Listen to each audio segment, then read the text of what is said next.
It's extremely obvious. No prisoners are out at all right now. Everybody is indoors. Nobody's supposed to be out. But here I am walking past this lady, and she doesn't even glance at me. I mean, it was bizarre. I mean, it was like the patch on her eye was telling, and I remember thinking, wow, the patch in her eye is symbolic of she doesn't see me. She does not see me. Nothing can see me. So I keep walking, and I'm walking up towards the main gate of the jail there, and in a jail, to enter the compound, there's always two gates, and they only have one gate open at a time ever. It's a security thing. So as I'm walking up to the gate, there's a van that was coming in, and both gates opened at the same time, and this is not supposed to happen. Both gates opened at the same time. I did not change the pace I was walking. I didn't stutter my steps, anything. I just steady pace straight through, and I walked straight through both gates. At this point, my mind's going, what are you doing? What are you doing? You know, I'm starting to freak out. My rational mind's taking over.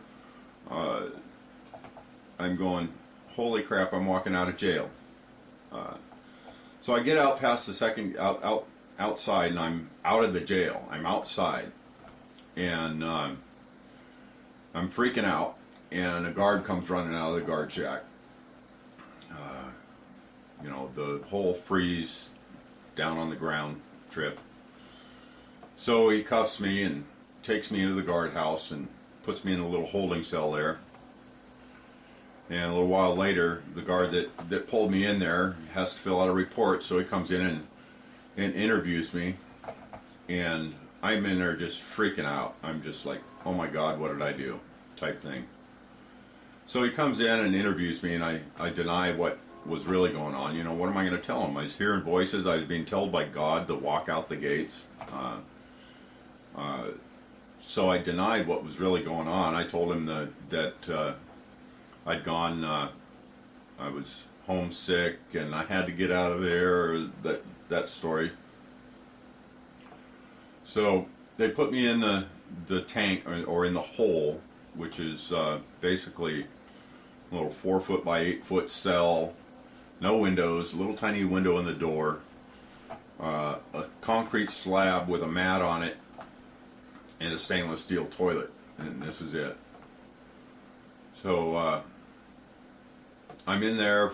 The next day, I think it was the sergeant or one of the head guards comes in to interview me, and asked me why I walked out and all that stuff, and I gave him that same story again, that I was homesick and I just had to get out of there. I couldn't stay in there, blah blah blah. So I denied a second time what was really going on,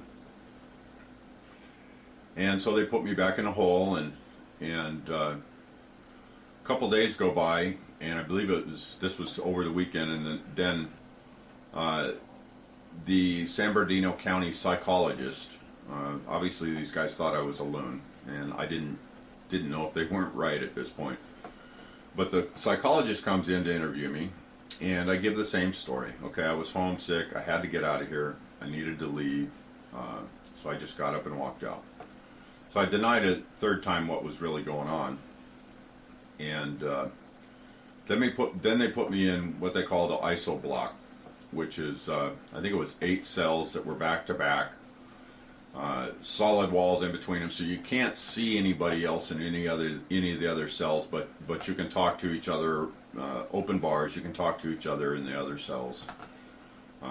So I'm in the ISO block, and I'm there for 20 or 30 minutes, and a guy a couple cells down crows, you know, the rooster crow. Come to find out, his nickname is Rooster. And so if you're familiar with the Bible at all, you should be able to start putting 2 and 2 together here. I denied what really happened 3 times before the rooster crowed. Now, at that point, it really didn't didn't hit me. I saw the story. I saw that it was playing out in my life, but I didn't really understand at that point what was going on. Later in my life, I came to the understanding that that was a form of manifestation in the world. I had manifested those events to happen in my life, and it taught me the power of that each one of us possess of manifestation. Okay, well, that whole period in my life was a huge catalyst for creating questions within me, asking what is reality, what is truth, and it's been a wild ride. I've still got a lot of questions, but I've come to understand quite a bit too. So, anyways, that's one of the events that started me on the path, and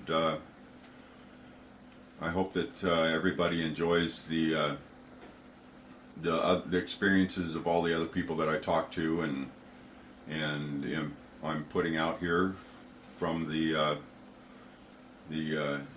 conference, the Science, Spirit, and World Transformation Conference 2010 at the ECETI Ranch, and enjoy. Thank you.